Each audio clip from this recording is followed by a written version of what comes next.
오늘도 새벽 예배 자리에 나오신 여러분들을 주의 이름으로 환영합니다. 찬송가 347장 허락하신 새 땅이 우리 함께 찬송하도록 하겠습니다. 찬송가 347장입니다.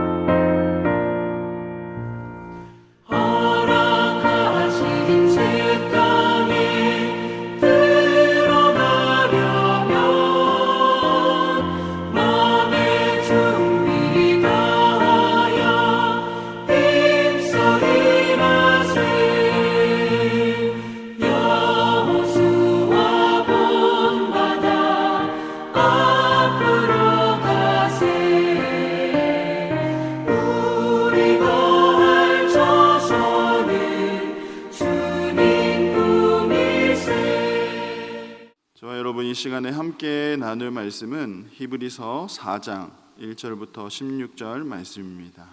한 절씩 교독하도록 하겠습니다.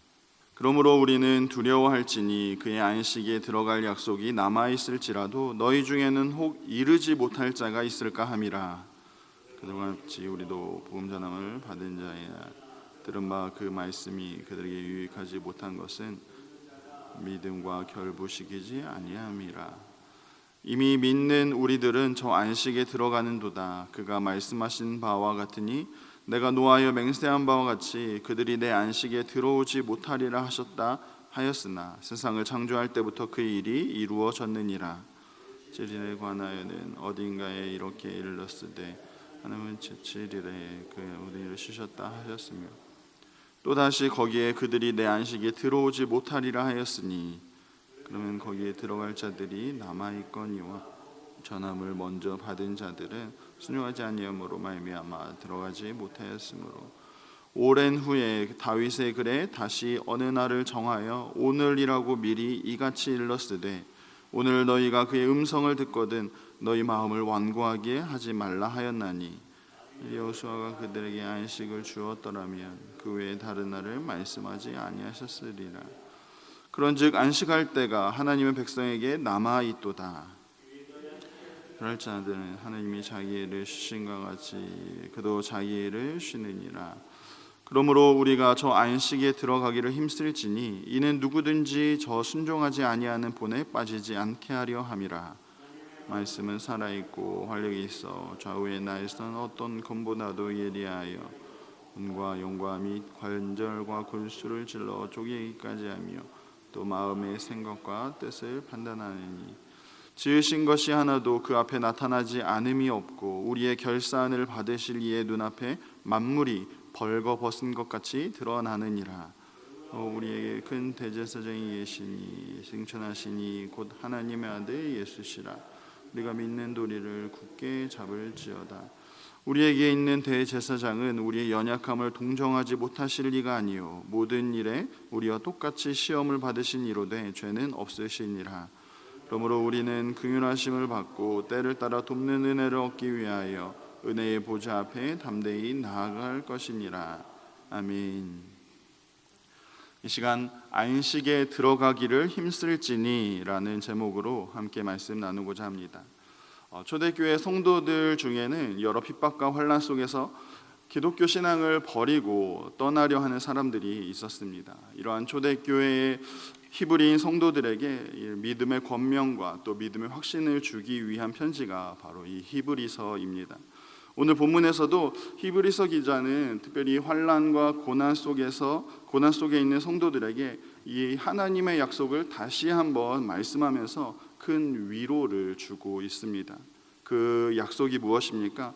9절의 말씀에 보시면 그런즉 안식할 때가 하나님의 백성에게 남아있다라는 그런 하나님의 약속입니다. 이 땅에서 그리스도인으로 사는 것은 많은 어려움이 있겠지만 그리스도를 믿는 성도들에게 반드시 하나님의 안식이 임하게 된다라는 사실입니다. 이 땅에서 우리가 수고를 마치고 나면 하나님이 예비하신 영원한 안식을 누리게 되기 때문에 그 영원한 안식을 우리가 기억하면서 이 땅에서 더욱더 인내하며 믿음으로 살아가야 함을 권면하고 있는 그런 말씀입니다. 하나님이 약속하신 이 안식은 잠깐의 이 땅에서의 쉼이 아닙니다. 하나님이 우리에게 주실 안식은 영원한 안식이며 영원히 하나님과 함께하는 그러한 안식입니다. 하나님은 태초에 6일 동안 이 세상을 창조하시고 7일째에 안식하셨습니다. 하나님이 안식하신 것은 모든 것을 창조하신 이후에 힘드시거나 피곤하셔서 쉬신 것이 아니라 더 이상 창조하실 것이 없으셔서 이 모든 것을 완전하고 완벽하게 창조하셨기 때문에 그 완벽한 창조물을 누리기 위해서 하나님은 안식하셨습니다. 마찬가지로 믿음으로 살아간 우리에게 주어질 그 안식은 하나님과 함께 영원히 하나님의 것을 누리는 순간, 곧 우리의 구원이 완성될 그러한 순간입니다. 하나님이 우리를 위해 예배해 두신 하나님 나라의 모든 것을 영원토록 누리며 하나님과 함께 살게 되는 그러한 안식입니다. 하나님이 허락하신 그 안식을 누리게 될 때 우리는 분명 아픔도 슬픔도 눈물도 고통도 없는 그곳에서 하나님이 주시는 그 놀라운 평안과 기쁨과 감사를 충만하게 누리게 될 것이고, 지금까지 이 땅에서 해왔던 우리의 모든 수고와 고생들, 그러한 모든 일들을 내려놓고 하나님과 함께 서로 사랑을 나누며 또 하나님의 영광에 참여하게 된다는 사실입니다. 이 땅에서 끝까지 믿음을 지키며 살아가는 성도에게 이렇게 놀라운 안식이 남아 있다라는 사실이죠. 이러한 안식을 설명하기 위해서 히브리서 기자는 출애굽한 이스라엘 백성들을 이야기하고 있습니다. 신명기 12장에 보면 하나님이 주실 안식과 기업이 이 이스라엘 백성들에게 있다라고 이야기하면서 출애굽한 이스라엘 백성들에게 가나안 땅이라는 안식을 약속하셨습니다. 하지만 오늘 본문 5절의 말씀처럼 그들이 내 안식에 들어가지 못하였다라고 이야기하는 것은 이스라엘 백성들이 가나안 땅을 처음 정탐할 때 10명의 정탐꾼들은 믿음으로 보고하지 않았고, 또 그 말을 들은 이스라엘 백성들 역시 불순종함으로 이 출애굽 1세대들은 여호수아와 갈렙을 제외하고는 모두 다 가나안 땅에 들어가지 못하고 광야에서 엎드러지고 말았습니다. 이렇게 출애굽 1세대들은 불순종함으로 안식에 들어가지 못하였지만 여호수아가 이끄는 출애굽 2세대들은 이 하나님의 약속의 땅 가나안에 들어가게 되었습니다. 그렇지만 8절 말씀해 보시면 여호수아가 이스라엘을 인도하여 가나안에 들어간 것 역시 참된 안식을 이룬 것은 아니라고 말씀합니다.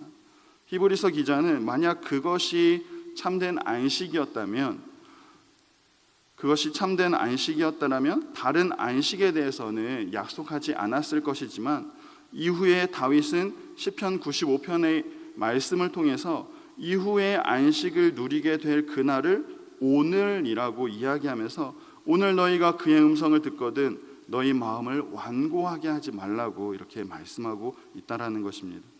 이후에 믿음을 지키는 성도들에게 안식에 들어갈 날이 이를 것인데, 그때가 되면 불순종하지 말고 불순종해서 이스라엘 백성들처럼 광야에 엎드러지는 그런 모습이 아니라 그때가 되면 순종함으로 하나님이 주실 그 안식을 누리라고 우리에게 권면하고 있는 것이죠.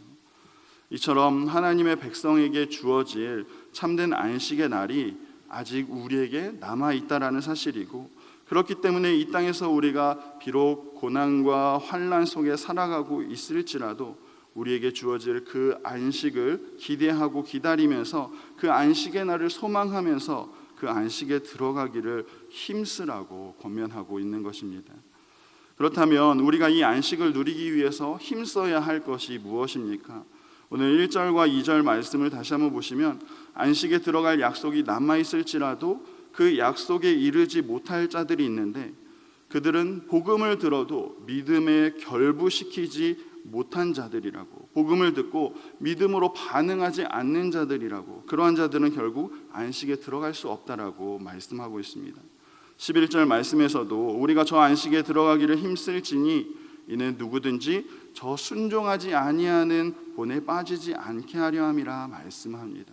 다시 말하면 안식에 들어가기 위해 힘쓴다라는 것은 우리가 참된 안식을 누리는 그날까지 이 땅에서 더욱 말씀 붙들고 말씀에 순종하기를 힘쓰고 애쓰는 모습을 의미합니다. 사랑하는 성도 여러분, 우리는 이미 이러한 안식에 대한 약속을 받았습니다. 우리를 위한 안식이 이미 준비되어 있습니다. 하지만 그 약속이 우리에게 이루어진 것은 아직 아닙니다. 그렇기 때문에 그 약속, 참된 안식이 우리에게 이루어지기까지 우리는 더욱 힘써 순종의 길을 걸어가야 한다는 사실입니다. 그래서 마지막으로 이러한 순종의 길을 끝까지 걸어가기 위해서 히브리서 기자는 우리가 말씀을 붙들어야 한다라고 우리에게 권면합니다.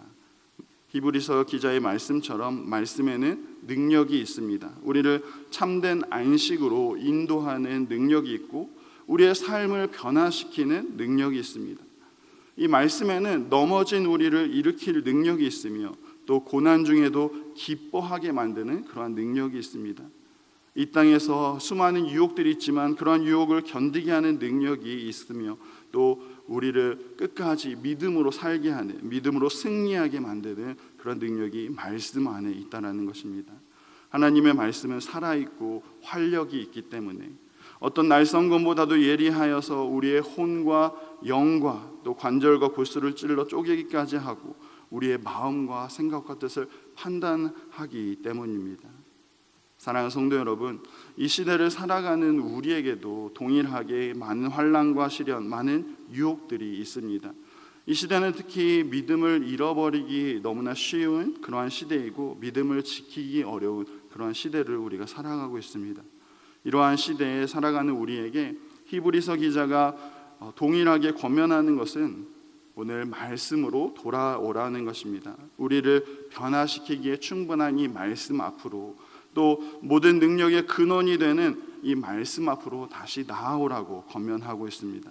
그래서 우리가 이 말씀 앞에 서서 이 말씀으로 나를 찌르고 또 말씀으로 나를 더욱 연단시켜서 그렇게 순종하면서 주의 안식에 이를 때까지 이 땅에서 더욱 힘쓰고 애쓰라고 말씀하고 있는 것이죠.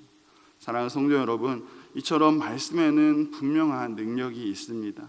그 능력을 나타내기 위해서 말씀이신 그리스도께서 육신을 입고 이 땅에 오시지 않았습니까? 우리를 구원하기에 충분한 이 능력, 우리에게 참된 안식으로 인도하는 이 능력이 오직 하나님의 말씀에 있음을 오늘도 기억하시고 오늘 하루도 하나님의 말씀에 순종함으로써 마지막 날에 하나님의 안식을 꼭 누리시는 저와 여러분 다 되시기를 간절히 소망합니다. 기도하시겠습니다. 사랑하는 하나님, 고난과 환난의 이 세상이 결코 끝이 아니라 믿음으로 살아가는 자들이 누리게 될 참된 안식이 있음을 약속해 주시니 감사를 드립니다. 이 약속의 말씀을 붙들고 우리가 그 안식에 이르기까지 이 땅에서 더욱 믿음으로 더욱 순종하며 살아가는 우리의 모습 되게 하여 주옵소서. 하나님, 오늘 말씀에 능력이 있다 말씀하셨사오니 말씀 앞에 서서 말씀의 능력을 경험하게 하시고 끝까지 말씀 붙들고 이 땅에서 믿음의 선한 싸움을 싸워 승리하는 우리의 모습 다 되게 하여 주옵소서. 감사를 드리오며 살아계신 예수님의 이름으로 기도합니다.